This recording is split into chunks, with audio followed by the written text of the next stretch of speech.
https://wyoutube.com watch Bachx JTB8.QLX0 Phaserisa Story 1 The Doppelganger Debt. My local Walmart is in Quincy, just outside of Boston.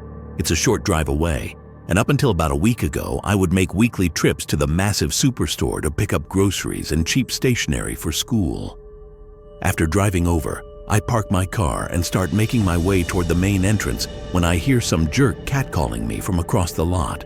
I'm not the most beautiful girl in the world, not by any stretch, but I still get whistled and hollered at by half-drunk nobodies sometimes.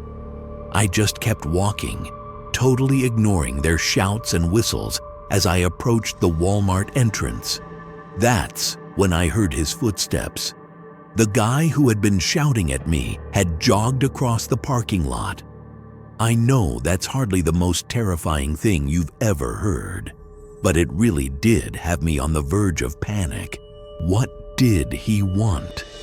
Why had he run all the way across the parking lot? If it was just to try and hit on me, then this guy was way more pathetic than I'd first thought. But I don't deal well with conflict, so I was dreading having to tell him to back off or whatever. He then starts calling me by this other girl's name. My name is not Allie, but somehow he's calling me that name and kind of talking to me like he knows me. I told him that's not my name, but he just laughed like I was joking or something. This is when I got super confused. I honestly couldn't tell if he was serious or if this was some kind of prank or dare that his friends had put him up to. When I finally told him to go away, he murmured something about seeing me around. After a few days, I realized I forgot to pick up a USB stick that I needed for college. I was literally raging with myself because I figured that the only reason I forgot in the first place was because of that weird creep in the parking lot.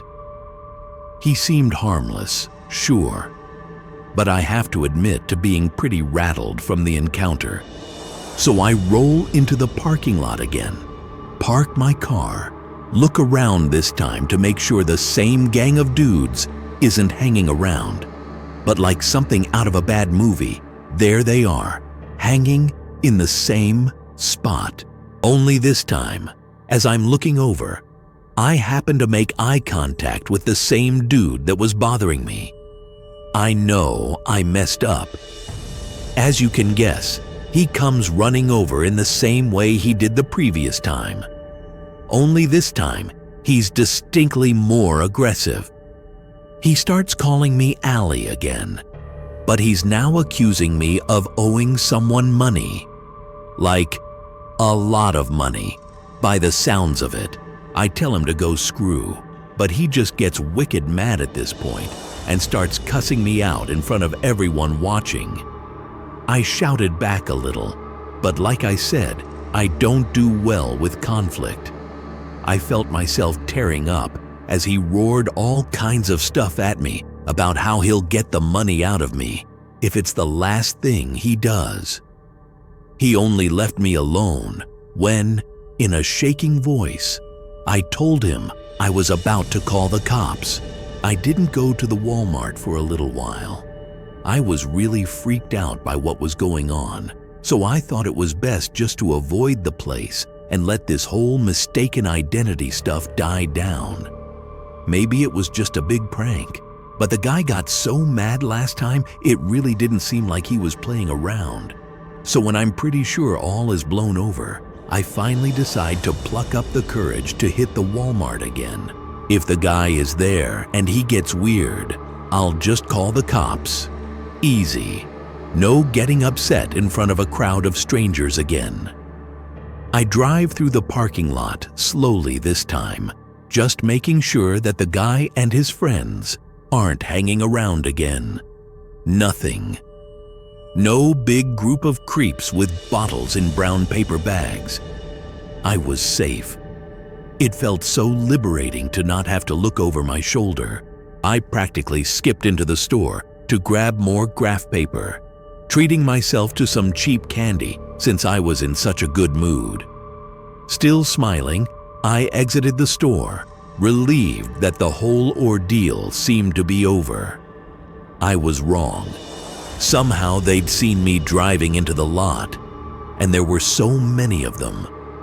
Guys, girls, some looking angry, some looking excited at the prospect of a public whooping. I've never known fear like it in my life. All I wanted to do was run back into the Walmart and hide, but I was frozen to the spot. "Hey, where's my money?" One of the girls was livid with rage, bounding toward me with her hands balled into fists. She too kept calling me Allie. Allie, Allie, Allie.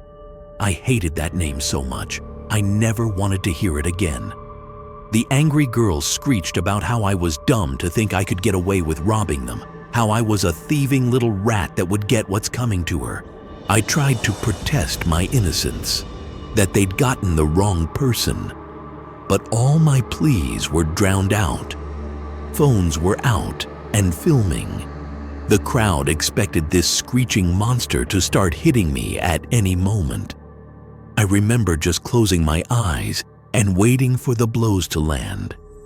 But they didn't. Instead, a pair of strong arms threw themselves around me, pulling me away from the fray. A deep, accented voice began barking at the thugs to keep away from me, that the cops had been called and were on their way. It was the Walmart security guard, this huge black guy.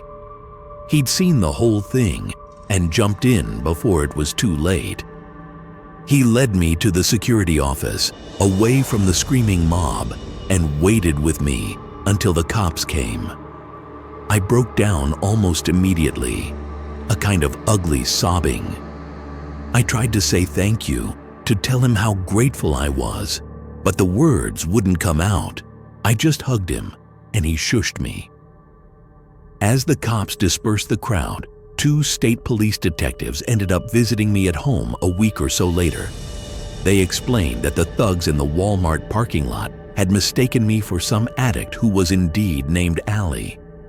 Allie was a lady of the night and part of a drug-dealing gang that had disappeared a few months prior. When the detectives showed me a photo of her, I understood why they'd mistaken me for her. She was like my twin. Same brown eyes, same curly brown hair. The way she smiled even reminded me of myself. It was spooky seeing almost my doppelganger right there in the photo. They explained that she had robbed her coke-dealing boss and absconded with a large chunk of cash, but that she'd overdosed on fentanyl not long after she escaped, and that's why the gang was convinced it was me. They'd not seen or heard anything of Allie. When they found me, I guess they just saw red. I think about this Allie girl sometimes and wonder how it came to be that the trouble she caused would come to outlive her and end up hanging over my head. Story 2. The Toothless Man. I work as part of the loss prevention team at my local Walmart. No, I'm not saying where. I don't want to lose my job. I really need the money. The incident I'm about to tell you about actually made national news too. And with the loss prevention team being so small, this whole story could be easily traced back to me. I hate my job. Yeah, I know I said I needed it, but that doesn't mean I don't despise it. I don't like spying on people, but unfortunately, that's just what the job entails. Wandering around the aisles, staring at the CCTV, watching for someone walking too fast or acting nervously. It can get really boring sometimes. Sure, there's a little action every now and then. Some meth head tries to steal a DVD player or something. We get to play cops and robbers for like half an hour until the real police show up. But half the time, it's just sad. Some young, dumb addict breaking down in our office, telling us she didn't want it to be this way. Yeah, I didn't die there. No one did. That's not even half of it, too. You know how angry a lone black guy can get if he thinks I'm following him around the store? I've been called racist more times than I can remember. I'm not. I'm just trying to do the job I hate so much. But it still sucks. You really see the worst in people working in loss prevention. But the weirdest thing I ever saw while working for Walmart wasn't a junkie thief or an armed robber or anything like that. It was something else entirely. So this guy comes walking through the doors one afternoon. Nothing particularly unusual about him. Nothing to give us loss prevention guys any suspicion. I take my eye off of him for a little while, patrolling the store as it was my turn to do so instead of watching the cameras. I just sort of forget about the guy, you know? I mean, you try to take note of little details, but you do it with so many people that no one in particular stays in your mind unless they're like really shady looking. I wander back around toward the meat aisle, casually keeping an eye on various shoppers, when I see this guy again, the normal looking dude. He's balding, has a blue shirt on, and is just standing there, checking out all the steaks, chops, and cutlets sitting in the fridge units. Again, nothing unusual, but here's where it starts getting weird. As I'm walking past the dude, his head sort of snaps toward me. I remember he had light-colored eyes that looked almost empty. I said hi or whatever, just greeted the dude, and this big, wide smile stretches across his face.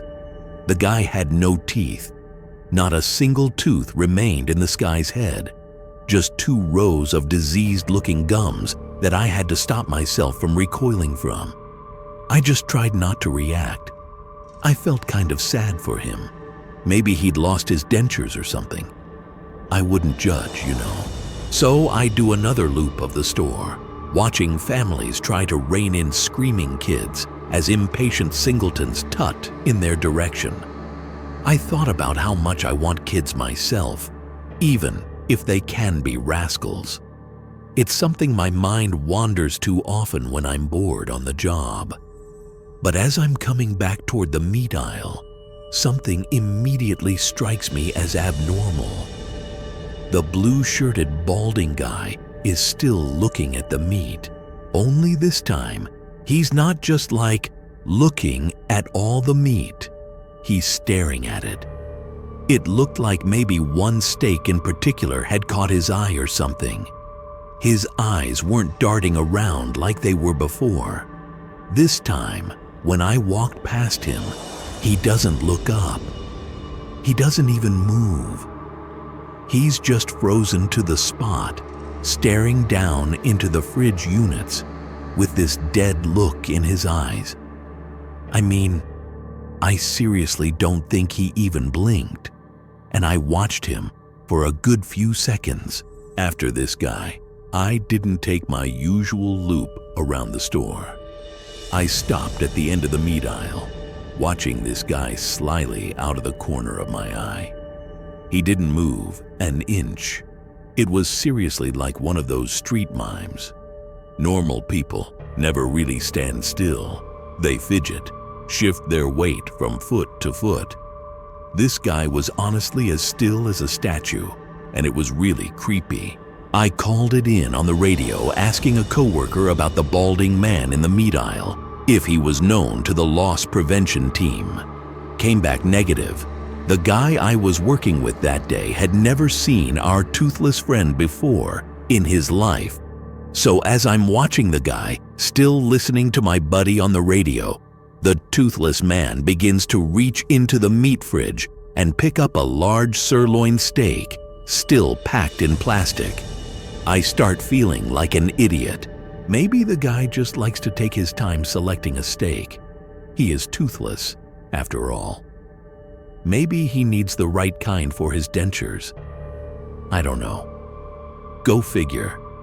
Then he brings the steak up to his nose, taking a long, deep sniff of this thing through the plastic wrapper. Now I know this guy is obviously nuts. I know crazy when I see it, and this is classic crazy. But he's still not stealing anything. He's technically not even doing anything wrong. Being a little nutty isn't exactly against the law. He then rips off the plastic wrapping, and that's my cue to step in. Only when I see what he does with the steak, I freeze in my tracks. The toothless man stuffs the raw steak into his mouth, straining his jaws. He tries to mush that thick piece of meat up with his bare gums. I was stunned. It was literally the last thing I expected a guy with no teeth to do. I actually thought he was going to stuff it down his pants or something. I've seen shoplifters stealing weirder stuff and hiding it in weirder places. But to see him actually push that steak right past his lips and start chewing? God, it was the freakiest thing I had ever seen. His eyes start rolling back into their sockets. His cheeks caved in as he started trying to suck all the fluids out of the raw piece of flesh. And the noises he made, good God, if the noises he made didn't scare the life out of me. Like a kind of moaning or something. Like he was getting off trying to swallow that piece of raw steak whole. More and more of it being stuffed into his mouth with greedy hands. Watching him spit the meat out, panting and gasping for air, I rounded the corner of the aisle, actually terrified at this point that he would see me as the sole witness to what he had just done. I waited, having somehow managed to freak myself out watching that weirdo do that.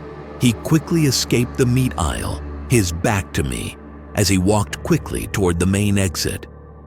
I know I should have stopped him. It was my job too. But we're trained to keep our distance from offenders that we deem violent or unhinged and just let the cops deal with it. However, part of me wanted to know why he did something so gross. Is that why his teeth were missing? What kind of person was he that he couldn't be trusted with his own teeth? The cops picked the guy up eventually. Turns out he was a mental patient off his meds. Old guy too, so probably lost his teeth through simple lack of care. I mean, that's what they thought the deal was. Whatever was wrong with this guy, he certainly had previous convictions for retail theft. The cop that we spoke with said it was his fourth offense, that he was likely headed to federal prison for reoffending. I wonder how a guy like that would handle prison. Anyway, I don't know if you guys will find this particular story scary, but maybe it's just gross or sad. A poor old guy losing his mind like that. But either way, it's definitely the weirdest thing that's ever happened to me working for Walmart. Story 3. The Thornton Shooting. In October of 2017, I managed to land myself a part-time job at my local Walmart here in Thornton, Colorado, a fairly large suburb of Denver. Brighton is many things, close-knit, homely, but it's hardly the most exciting place in the world. I think that's why Halloween is one of my favorite times of year. We take the holiday pretty seriously, so the anticipation and build-up to the spookiest night in the calendar is something I really look forward to. The majority of work at Walmart during that time of year involves sorting and arranging displays for all the novelty Halloween products that are stocked during October. It was hard work, sure, but getting to mess around with all kinds of masks, costumes, and ghoulish accessories was actually really fun, even if it did cause our grumpy old supervisor to glare at us down the aisles. Halloween came and went, but I found myself kind of enjoying working at Walmart. I know that sounds crazy. The customers can be awful, and the hours are pretty long, but I had grown close to my coworkers. There were even one or two that I would go so far as to call friends. So naturally, When one of the store managers asked if I wanted to extend my contract into the new year, I jumped at the chance. It would be one of the biggest mistakes of my life so far. The morning of November 1st, 2017 was a gray one. One of those mornings where the world couldn't be any less inviting. All I wanted to do was crawl back into bed and sleep away the day. But still, I dragged myself into the shower, washing away the cobwebs and preparing to face the day. I was due on from 10:30 until 6:30 that evening. I hated the longer weekday shifts. They had a tendency to drag. But the thought of getting a cup of coffee from my coworker Teresa, who happened to make the best flat white this side of the Rockies, spurred me on to make it to work on time. I was right. The day dragged on so bad, I thought I was going to go crazy. The part-time weekend shifts were busy, but at least the activity made the time fly. Spending hours at a time counting endless boxes of merchandise as part of some pointless make-work stocktake is enough to make your brain congeal. By the time 6 p.m. rolled around, I was about ready to give up. With so little time left on the clock, I found myself watching the minutes roll by, wandering around the store and pretending to look busy. I saw my friend Miguel hanging around near the front desk and struck up a casual conversation with him in an effort to kill another few minutes. And that's when I saw him. I'd like to think I'm not an overly judgmental person, but this guy gave me the creeps right away. He was dressed pretty normally, a black leather jacket and reddish shirt, but it was the man's face that drew my eyes away from Miguel and caused a nervous feeling to run through me. He was pale, almost sickly looking. His cheeks were gaunt, his eyes ringed by black circles, sunken back into their sockets. It looked like a skull with nothing but a thin layer of flesh to disguise it. Miguel must have noticed the look on my face because he too turned to look. I suppose it was for the best that I reacted that way to seeing him. I think it might have saved both our lives when I look back on it now. It's like time kind of slowed down for a few minutes. I know that's like a super cliched thing you only find in movies, but now I think there's kind of some truth in it. I remember every little moment, every little detail of those few seconds. The way his jacket, a few sizes too big for him, looked almost silly as he reached into the inside pocket. The way the polished metal of his handgun seemed to glint in the bright, artificial light of the store. I watched as the man looked around for a second or two, scanning the shop floor for his first victim, before he raised the pistol and fired. I was completely and utterly horrified. I would come to understand that there are 3 common reactions to a sudden rush of fear. The first 2 being the well-known fight or flight responses. But there's also one that no one ever seems to talk about: total shutdown. Unfortunately, that's what I experienced as the deafening bang of the first pistol shot echoed around the building and an unsuspecting customer collapsed to the floor. The older man dragged his shopping cart down with him, the contents spilling out as he lay bleeding on the ground. I couldn't move. I was just frozen to the spot. I had never seen anyone shot and only ever heard a gun fired like once or twice. I felt myself trembling, but for the life of me, I couldn't bring myself to flee the horrific scene of violence unfolding before us. Thankfully, Miguel did not have the same reaction. He grabbed me by my arm, so hard it left a bruise, and dragged me behind a display of kitchen appliances to take cover from the shooter. All I could do was hang on to him and pray that the shots would stop. They didn't. Over and over again, the skull-faced man fired at staff and customers alike. I remember hearing this horrible cracking sound, like right next to us, as we crouched behind the heavy appliances. I would later learn that this was the sound of the high-speed pieces of lead breaking the sound barrier as they traveled within a few inches of us. Just the thought makes me feel sick, even today. Suddenly, Miguel was pulling me by the arm again as we rushed toward one of the emergency exits that lined the shop floor. Shots were still ringing out as Miguel crashed into the metal bar that opens the door. The pop of the bullet still hurt as we spilled out into the freezing Colorado night.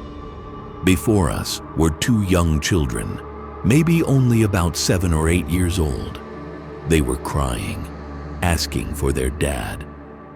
Those poor things had no idea what was going on, only that a bad thing was happening and they couldn't find their father. We tried to comfort them for a few moments while the sound of police sirens grew louder and louder until the parking lot was awash with the blue flashing lights of cop cars and other emergency vehicles. We eventually reunited the kids with their father, and he openly wept as he thanked us for finding his children. Miguel was struggling to hold back the tears, but I had completely broken down by that point. Many people had. In the aftermath of the shooting, a 48-year-old man named Scott Ostrom was arrested and charged with 3 counts of first-degree murder. Ostrom was handed down 3 life sentences for the 3 people he shot and killed, plus another 48 years for the other victims that were lucky enough to have survived his bullets. During the sentencing, the presiding judge said that the killer had a black and malignant heart, fatally bent on spreading fear, misery, and death. It was also brought up that Ostrom's sister said that he had never been the same since trying LSD in the 80s. No other motives were given for his crimes. I quit my job at Walmart and went to therapy for a while after the shootings. I felt a lot of survivor's guilt at first, wondering why Ostrom didn't choose me for his first victim, why those other people had to suffer the way they did while people like me got to walk away unscathed. But I mostly just thank God that Miguel was there to save me. Life is a very precious, fragile thing that can be snuffed out in an instant. So I try to live as full a life as I can, if only for the people who were innocently shopping that day, unaware that they would never see their loved ones ever again. Thanks for listening, friends. These stories remind us that sometimes reality is stranger and scarier than fiction. Whether it's the paranormal, predators hiding in plain sight, or the darkest corners of the human mind, horror finds us in the most unexpected places. If you enjoyed these stories, be sure to subscribe and hit that notification bell to be alerted of all future narrations. And remember, stay safe out there. You never know what's watching from the shadows or waiting in the parking lot. Story 4. The Walmart Santa. Last year, I lost my dream job. I'm sort of a gearhead. Cars, trucks, bikes, you name it, and I'll drool over the engine. So when the local custom shop I worked for decided to close down, I was absolutely devastated. The boss man explained that business was not coming in fast enough, and he was moving his operation out to the Florida coast. He said if I ever wanted to move out there, then there would be a job waiting for me. But my girlfriend was pregnant at the time, and I just couldn't afford to pack up and move at such short notice. He was an awesome guy, and I was sad to see him leave Georgia. but it wasn't nearly as depressing as the situation I was left in. Literally nowhere else in town was looking for work. Riken is kind of small, and there's not much in the way of industry here. When I was a kid, there were only about 3,000 people living here, but today, there's more like 9,000 calling Riken home. So like I said, jobs are seriously hard to come by. But there was one place that was hiring, and it happened to be the one place that I really didn't want to work, the Riken Walmart. The interview was a breeze.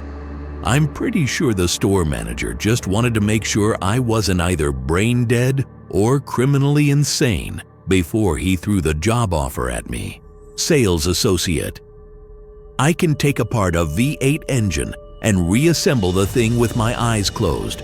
But there I was, now nothing more than a sales associate.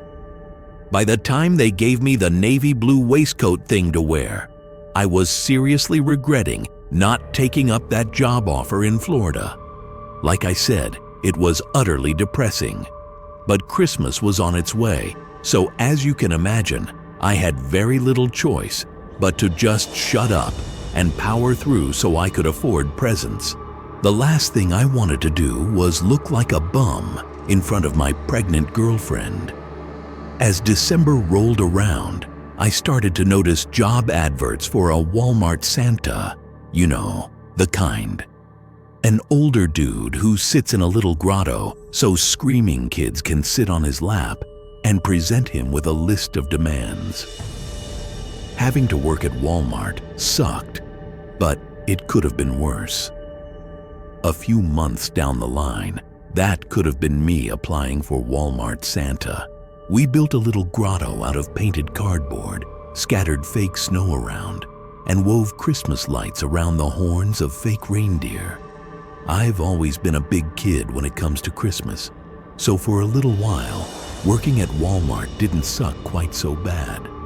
I reminded myself that before long, I'd be setting up Christmas decorations for my girlfriend and a kid.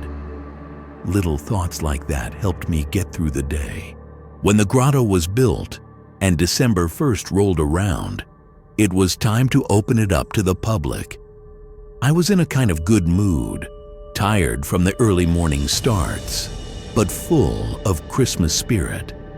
Georgia isn't exactly a winter wonderland, but that's never stopped me from feeling festive.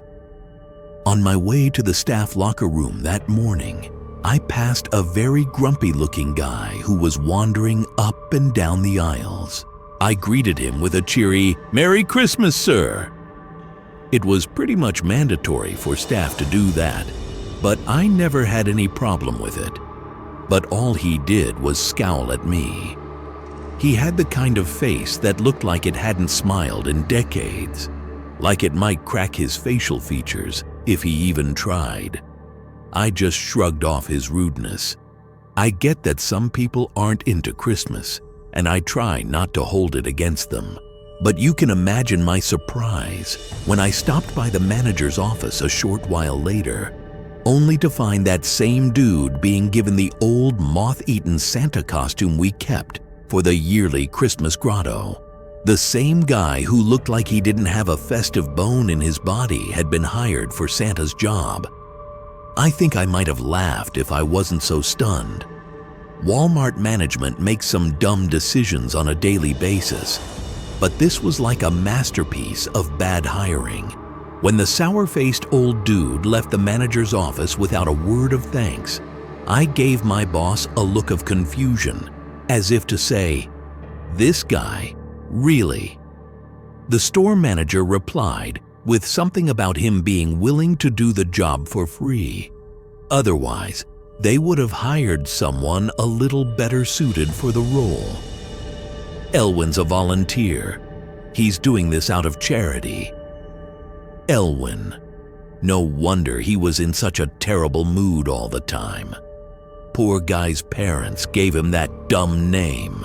As you can imagine, the guy sucked at his job. He wasn't festive or cheerful. In fact, I'm pretty sure he upset a few kids whose parents soon made complaints to the management. Our manager didn't care though. As long as his costs were down, he really didn't care if the fake Santa made a few bratty kids cry. But that was what really confused me. This Elwin guy obviously didn't like kids. In fact, he was so bad at dealing with them that I wondered if he even had any of his own. Why would someone want to be a Walmart Santa if they hate the idea of being around kids all day? Especially if the whole thing was for literally no pay. I mean, he had the job for the entire month too, not just 1 or 2 days. Stranger things have happened though, right? But less than a week before Christmas, the Walmart Santa stopped showing up for his shifts. We panicked at first, since the other fake Santa we hired wasn't willing to work any more than he was contracted. In the end, we managed to convince one of the older electrical guys to don the costume and bellow out a few ho-ho-hos. He was actually pretty good too. A dramatic improvement on that Elwin guy anyway. A few days later, we found out why Elwin had stopped turning up to work. It seemed like any other normal day as I wandered through the store toward the staff area. When I walked inside, something immediately struck me as wrong. A gaggle of staff members were gathered around one of the couches, all reading something off of someone's phone. I mean, that's not unusual in itself, but usually it's a bunch of people laughing at some viral video or whatever. This time, there was no laughter. Everyone just had this look of horror on their faces. They were reading a news article. The picture was of a face that we'd all seen before. It was Elwin's face. It turns out Elwin did have kids, but they had gone missing not long before. When the police questioned Elwin and his family as to the whereabouts of the children, they told them their missing daughter had gone to live in South Carolina. It didn't add up. This led the police to search the family home for any clues regarding the whereabouts of the missing kids. And that's where they found them, buried in the family's backyard, under just a few feet of dirt. Before their lives ended, each of the children were beaten, abused, and forced to live in a cage in the backyard. The news article went on to describe the unimaginable cruelty that both children were subjected to before their deaths. In the aftermath, the store manager was fired.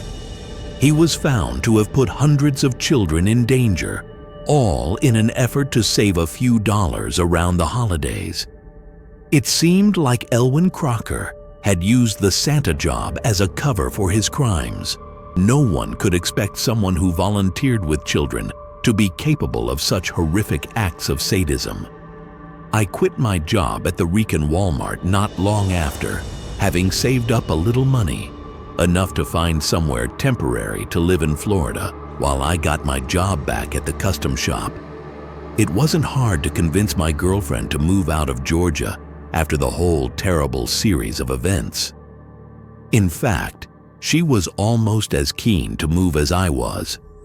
I work the custom shop now, reunited with my old boss. My girlfriend is due to give birth next month, and I absolutely can't wait. I can't wait to raise my future kid, give them all the things they could possibly dream of, and make sure they never suffer the same fate as those poor, tortured Crocker kids. Story 5. The Stalker in Mount Dora. The scariest thing that ever happened to me was in the parking lot of the Walmart in Mount Dora, Florida. It wasn't scary because it was life-threatening or some big unresolved mystery. It's scary because it's true. It's scary because we did get answers regarding the incident that had us running from a dark parking lot on a warm summer's night almost 10 years ago. And those were answers that I still dwell on sometimes in my darkest of moments. Now, back in 2011, I was just 17 years old, a dumb kid who cared more about smoking than getting educated. Life was good in our small, well-off Florida town. Mount Dora is kind of known for its small-town charm, being home to a handful of museums and the many antique stores that sell quaint little trinkets to tourists. But that doesn't exactly make for an exciting nightlife, and there's not much for me to do as a teenager looking for excitement. So instead of finding something productive to do, me and my friends would just cruise around in the evenings, getting stoned and wasting time, talking about the band we would never end up forming. So we're chilling in the Walmart parking lot one night, passing around a joint and listening to some Zeppelin on my buddy's car stereo. The place is pretty much deserted, except for a few parked cars and some raccoons pillaging some nearby garbage cans. We're laughing at the little critters, watching them use their hands to rummage through torn-up, open trash bags, when one of the nearby cars catches my eye. It was an '87 Cadillac. That detail always stuck with me.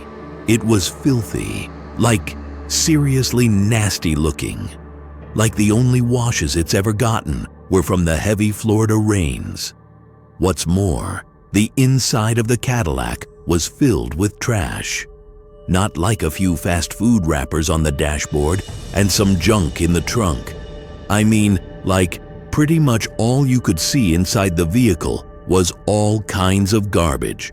Legit the kind of stuff that belonged in the trash bags that the raccoons were ripping up.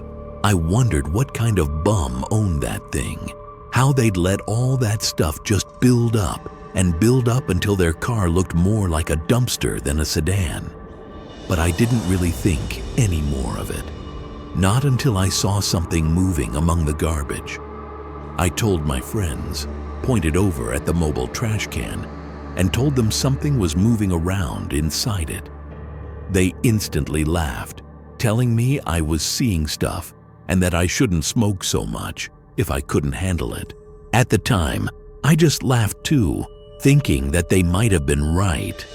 I mean, it was late, it was dark out, and yeah, I was pretty lifted. A little time passed, enough for me to relax again, and we're arguing over whether to hit up White Castle or Arby's or something when I see it again. A pile of garbage in the rolling trash can, shuffling around again. Only this time, I'm 100% sure what I saw. My eyes weren't playing tricks on me, and I didn't care if my friends saw it or not. They asked me what I was doing as I slowly opened the car door and got out. I walked quietly across the dark parking lot, slowly approaching the filthy Cadillac to peer inside. It was just a sea of junk in there. Old soda cans, newspapers, plastic bags. I still remember just how badly that thing smelled too, like old milk and rotten meat. Nothing was stirring now. The whole mess was perfectly still. I reached up and wiped a little of the grime away from the window with the sleeve of my jacket. Yeah, it was gross, but I needed to see inside. There was something hiding in that car, something that was watching us, and I needed to know what it was. Nervously, I reached up with a fist and began to lightly tap on the car's grubby window, hoping it would spook whatever it was in there into revealing itself. But still, nothing moved. Nothing stirred. The only sound was the chirping of crickets and the sound of my friend rolling a car window down. Dude, it's probably rats in that thing. Get away from it. Of course it was. Of course it was rats. There I was, stoned out of my mind, freaked out about a dirty old car full of rotten food. What else would be attracted to a mess like that? What else could find its way into a locked car and scuttle around among the trash? Feeling pretty dumb, I turned back to my buddies in the car and started to say something about maybe being a little too out of it. But their faces, I'd never seen them look like that. The way they did that night. Their eyes were so big, giant white circles bored into their heads that had their hair standing on the back of their neck. They were looking behind me at the dirty old Cadillac. I didn't want to turn. I didn't want to turn to look, but I had to, just for a second, just to see what it was. A creature with pale, scaly skin, pushing its grubby claws against the window, smiled back at me as I felt my guts tighten with fear. It blinked, licked its lips, and then cocked its misshapen head in my direction. I ran to the car with my buddies screaming at me to hurry.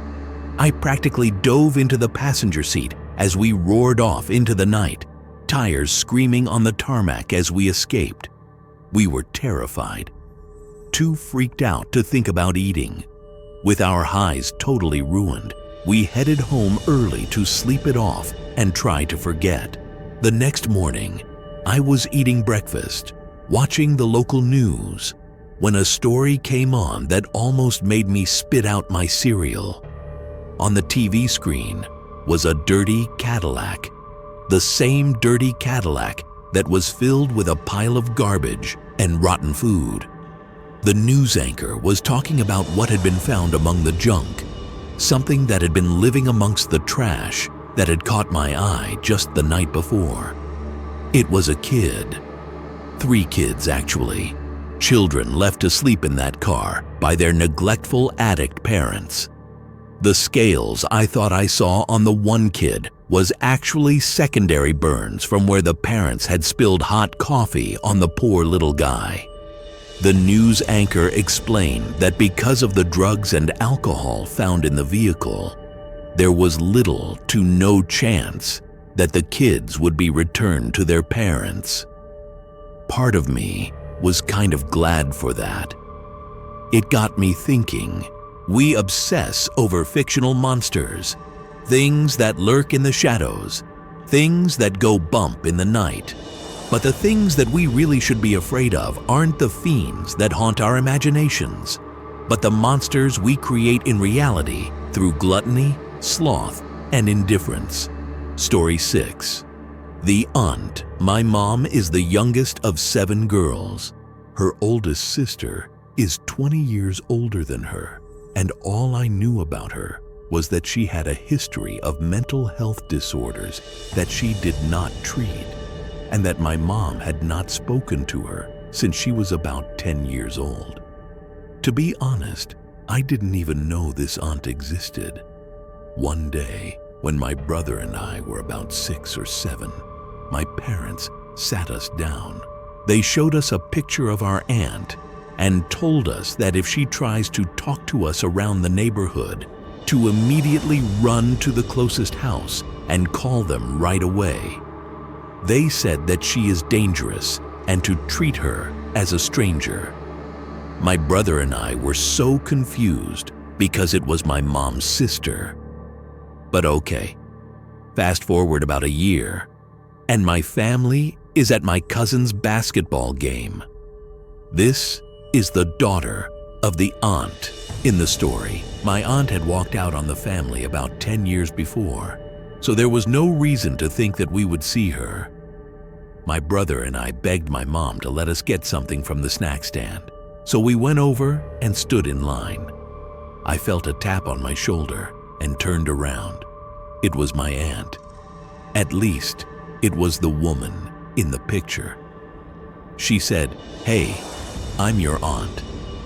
I said hi because I did not want to be rude. She said the same thing to my brother, but he didn't respond. She then said, "Well, this line is so long. How about I take you guys out for ice cream?" I didn't know what to say to this. This was my aunt, and I really didn't want to be rude. My brother responded, "No, we have to get back to our mom now." She said something along the lines of, "Your mom said it's okay. You're my niece and nephew. I would never hurt you." Nope, that was it for me. I said, "Sorry, we gotta go." I then felt a tight grip on my wrist and was being dragged with my brother toward the door. I didn't yell. I don't know why. I was a kid. I had a piercing scream, but I just froze. I heard, "Let them go. Those are my kids. Someone get them." My mom was running full sprint across the court. I had never seen that kind of look in her eyes. People immediately grabbed her and got my brother and I away from her. Apparently, she got charged with attempted kidnapping since my mom did press charges. We have restraining orders against her now. I'm 23. My cousins took my brother and I to get food, so I don't remember much of the police part besides telling them what had happened. I only learned once I got older that the reason my parents sat my brother and I down was because at the time, my aunt was blackmailing my parents into paying all of her bills, phone, rent, medical, etc., and sent pictures of our house and my brother and I, saying she would take care of us if the money stopped. Her grabbing us at the basketball game was right when my mom and dad approached her ex-husband about the blackmailing. And he is a lawyer, so they were coming up with some kind of plan. I work as a secretary at my mom's office, and a year ago, I picked up a typical call. But it wasn't typical at all. I said hi with my name. "What can I help you with?" She said, "Well, hello. It's your aunt again. Is your mom available?" I said, "No, I'm sorry. Can I take a message?"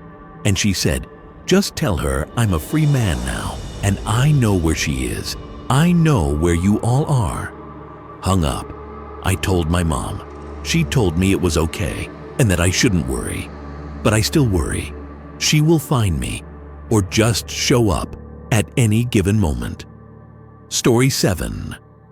The Bathroom Follower. This happened a good few years ago. I was in my early 20s, single, and living by myself.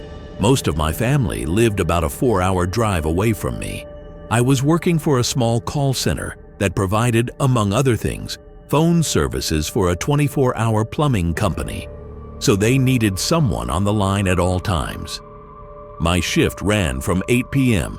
to whenever my boss showed up to pick up the line, which was usually 6 a.m. I worked in a building that housed several businesses of the same sort, call center work mostly, though we were the only one that had 24-hour service. Because of budget cuts, I was always the only operator on my floor. The only people in the building at night were myself and the security guy who came by to do his rounds twice a night. Now, because the line had to be on 24/7, I was never allowed to disconnect while I was there. I ran to and from the bathroom, ate meals sitting in front of the computer, and every once in a while sneaked a cigarette at the window within sight of the screen. Only the light above my computer was on. Everything else was turned off when everyone went away around 10 p.m. So I was left in this half-darkness beneath the spotlight. I desperately needed that job to support myself, so despite the terrible conditions, I kept repeating that it wasn't that bad. Things were usually quiet after 10 p.m. I could use the extra hours on my paycheck and didn't need to get a second job. I did a lot of reading and even considered going back to school because, if nothing else, the night shift would afford me plenty of time to study. So one night, around 2 a.m. or so, I got a call. I introduced myself, as I always did. "Hello, you're talking to so-and-so. My name is Jill. How may I help you?" The guy on the other side repeated my name and hung up. Working phone services on the night shift, you get used to a lot of weird stuff. So I shrugged it off and went back to my book. Then he called again and asked if he was speaking to Jill. I said yes, repeated the company name, and asked how may I help you. He hangs up. The third time around, he asks if this is Jill on the phone, and I ask to whom I'm speaking. He hangs up again. The next time he calls, he's breathing hard on the phone and tells me he wants me to talk to him and he's not going to hurt me. I jot down his phone number and I start hanging up whenever his calls pop up, which was the better part of an hour. This went on for months. When he realized I was hanging up every time I saw that number, he began calling from a restricted number, meaning I never knew if it was a legit call, and ended up answering all the time. This guy keeps saying he wants me to talk to him and that he's not going to hurt me. The one time I counted, I hung up on this guy over 200 times in one night. Every time he would call, I'd say the company name, and as soon as I'd hear him, I'd hang up. I complained to my boss, and she did nothing. Instead, she laughed the whole thing off because this guy obviously didn't know where I was, and he was only a voice on the line, and I was perfectly safe. Sometime into this, I started talking to a coworker, and here's where it started getting really creepy. He never called on my days off when someone else would be covering my shift.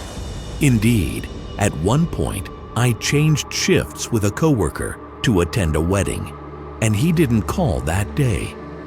As time went by, I was getting pretty spooked by the whole situation and the fact my boss did zero to try and stop this.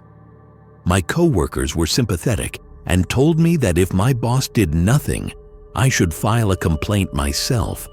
But I'm not sure if I could, since this wasn't happening on my personal number. None of them could really walk me home, since I was the only operator in night shift. Everyone else was gone by the time my boss arrived, and I left the office. I got a little paranoid, because obviously this guy knew my schedule pretty well. And even if I changed shifts, he would only call if he knew I was on the line. It had to be someone who could see me. I started doing the commute with my cell phone in hand at all times, with the emergency number dialed in. Sometimes I did the whole commute on the phone with friends or relatives to keep calm. Since it's illegal to carry pepper spray here, at one point, I considered walking around with a box cutter in my purse. That's how afraid I was. One day, before my shift started, I was at the entrance of the building, smoking a cigarette before going up, and I see the security guard come by. Same fellow who usually did the night shift. This huge guy. I didn't really know him, never spoke much to him. Only said good evening and goodbye when I went by his desk, and whenever he came to my floor to do his rounds. I usually kept to myself and never really made small talk or anything. Just greeted him out of politeness, and he greeted back. He asked for a light, so I gave him my lighter. He told me he'd been fired and was going home, and he went on to tell me he always got the impression I was afraid of him, since I was never friendly or welcoming. Exact words. Then he told me he was never going to hurt me and just walked away. I lost every drop of blood I had in me. I went inside to tell my boss the whole thing and discovered the guy got fired for harassing women on other floors, going as far as trying to corner someone in one of the elevators. The complaints piled up and he lost his job. Most of the time, his shifts matched mine, so he would see me come in at 8 p.m. and left before I did. I asked my boss for that phone number again to come forward on this guy. Asked the security company if that was his number. She told me she threw it away. When I told her the whole story, she found it cute. Exact word. Then she asked me if I was sure it was him, because a voice on the phone is different, and maybe you got it wrong. Exact words. Quality assurance told us time and again that our every call was recorded. So I demanded recordings. That's when I found out that, again, because of budget cuts and whatnot, the night shift was never recorded, so I had no evidence. Once the guy was fired, the call stopped. I didn't work there for much longer after that. Story 8. The Highway Predator. This encounter happened in the summer of 2006, when I was 20 years old. I didn't get my driver's license until January of that year, and driving opened up so many doors for me that I took a lot of solo trips to my friends' houses in New England and the mid-Atlantic states. I also look young for my age and was often mistaken for a high school student in my early 20s.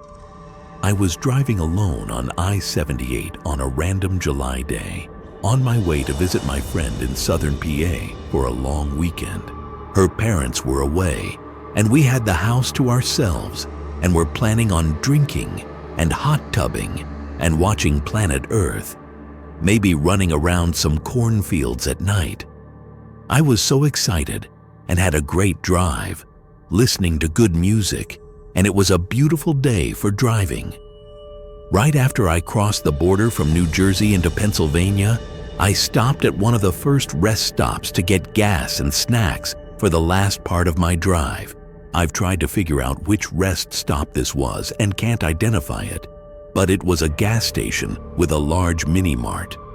Opposite the gas station was the on-ramp back to I-78 West, and parallel to the on-ramp was a dirt road, which comes into play later. I was heading into the store when a man in his late 30s, early 40s, approached me. He was a stocky guy, decently tall. I'm 5'1", had on a plain black tee and jeans, with dark brown hair and a mustache goatee. He had come out of a black pickup truck parked a few spaces away from my car. He had a super intense gaze and immediately creeped me out. He just had a crazy energy about him. I don't really get vibes from people that often, but this was so strange. He stood too close. His gaze was crazy direct and focused. His word choice was strange. It immediately set off all my alarms.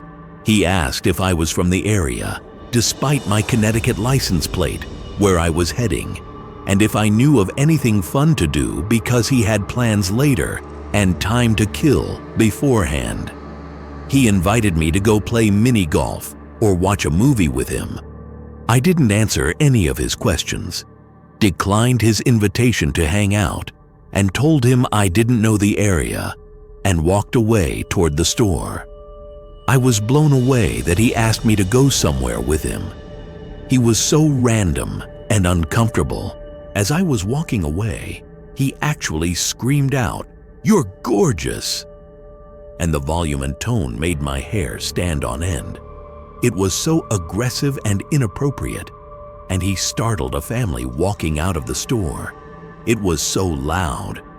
I didn't turn around, but went inside. He came into the store shortly after and was staring at me, so I went to use the bathroom and stayed in there for at least 10 minutes, texting my friend about this creep. When I came out, he wasn't in the store anymore, so I took my time buying drinks and snacks, sour bright crawlers and trail mix being my obligatory road trip food, and went out to gas up my car. I was relieved his car was gone and started thinking about the rest of my drive and getting excited to see my friend. When I pull up to the road to get back on the highway, I hear someone persistently honking his horn and see this creep show on the dirt road parallel to the on-ramp in his truck, honking, shouting, and waving at me to drive over to him. He was directly facing the gas station and had been waiting for me to pull up. I immediately freaked out and jumped on the on-ramp back onto I-78. He pulled onto the highway after me, and I called my friend, extremely scared. I drove so fast and probably dangerously and looking back, I'm lucky that I didn't get into an accident. But I didn't know what to do. He didn't follow me for that long, and I think after a few exits, he pulled off. My friend and I had a backup plan that if I saw this car again, she would direct me to a police station the next town over from her house, instead of me going directly there and leading some freak to us. I didn't see the car again and went to my friend's. But the last hours of my drive, I was extremely tense and anxious. I remember checking my mirrors regularly for this black pickup truck. It all ended well. I got to my friend's house safely, and we had a nice weekend. The encounter was definitely creepy, but over the years, I didn't put much thought into it. A few years ago, in 2014, I was talking with another friend who was big into serial killers and mentioned my encounter jokingly, suggesting that he was one that I had met, and told her my experience. She was fascinated and wanted to Google active ones in the Pennsylvania area at the time. The first hit was Adam Leroy Lane, and he looked almost exactly like the man I met back in 2006. Obviously, it could be my mind filling in the blanks, but the basic characteristics, tall but stocky, brown hair with mustache and goatee, and the time and area all match. In my memory, he was a little bit slimmer than the pictures, and it was 2006, not 2007, when he was actually convicted of murdering women. Still, it's not a coincidence, and one I've never forgotten. Story 9. The PE Teacher. I'm a girl, and I was 15 when I was in the 11th grade, 5th form, because I'd skipped a year in primary school, so I was a year younger than most of the other kids in the class. When I was in that grade, I was not exactly the most healthy or athletic person, but I genuinely enjoyed PE class and liked to run around in the gym and play games and such. So when I had to pick courses for semester 1 of grade 11, I made sure to pick PE, just like I had done for grades 9 and 10. I was a little shocked when I got to the first day of PE and found out that our old PE teacher had gone back to Canada because his work term here was over. He had been with my school for 4 years, so it was understandable. Once someone told me that he hadn't gotten fired, we met our new PE teacher. He looks to be around 30-something, with light skin, blue eyes, and blonde hair that was shaved on the sides and styled, but short on top. A lot of the girls immediately liked him and said he was handsome, but I didn't see it because I wasn't interested in boys or men. This PE teacher liked to take us on walks and runs, so we would leave school at lunchtime in a bus and come back as school was ending, since PE was last period. One time, we went to a place that was known for its howler monkeys. It was a paved path through a forest, and it went up and around a hill. We started walking, PE teacher in the back. When we reached as far as we could go in the time that we had, we turned around and started going back down the trail. I was slow and not very fit, so I was in the back with my teacher the whole way down. We were talking about what we knew about the howler monkeys and animals in general. I was an animal nerd growing up, so I had a bunch of things to talk about. I was so happy to get to talk to an adult and have them take me seriously. I know it's kind of dumb, but I am the oldest grandchild to a very traditional Chinese grandfather, and I'm a girl, not a son like he wanted. He pushed me hard to get good grades and never really wanted to talk to me, and my parents were always working, so I just wanted a grown-up to actually listen to what I had to say. On the bus ride back, I sat in the front of the bus so we could continue talking. I only got more attached to him when he let me talk his ear off about whatever I was obsessed with at the time, which was usually some comic book. TV show or movie. I think at the time it was either Transformers or Pokemon, but whatever it was, he let me actually talk about it. I didn't see anything wrong with that at the time. I was always in the back of the group during our walks, and so was he. I figured we might as well chat.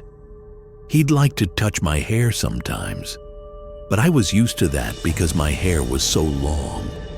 It was past my butt. After a few days of just walking and going places to do jogs, we played field hockey. We did it with 2 teams, and our teacher playing as just someone who would pick teams as he played. So he was kind of like a third team all on his own. He would help the losing team score points, and I don't think it was a coincidence that the losing team was mine, seeing how non-athletic I am. It was during this game that the other girls started to see something wrong with the way the teacher played. He would pat girls on their butts with his hockey stick in order to get them to jump or get startled, leaving the ball open for him to steal. The girls later were complaining that what he was doing was gross and wrong, but I said that I didn't see anything wrong with it. It took me some time to realize that he really shouldn't be doing that. The realization coming when he started to use his hand to pinch the girls' butts instead of tapping them with a hockey stick. Next thing I knew, the dude was fired. He didn't quit. He was fired. One of the girls must have told the principal or something, but I know that it wasn't me. I was actually so upset when he wasn't there anymore, and looking back on that and knowing that I felt that way makes me feel disgusting. Story 10. The Obsessed Classmate. I started taking extracurricular drama classes when I was 12. We had a small class of about 6 or so. The eldest boy in the class was about 14. I'll call him X. I never felt comfortable around X. He was much larger than me. Think of a very large boy in a leather jacket, which he always reminded us was real leather. And he was always doing a fake Russian accent and pretending to choke people in our skits. Thus, I didn't go out of my way to speak with him. He took a particular interest in me and would try to speak with me about everything that he had done since last time he saw me. I didn't like being around him. He was off-putting for some reason.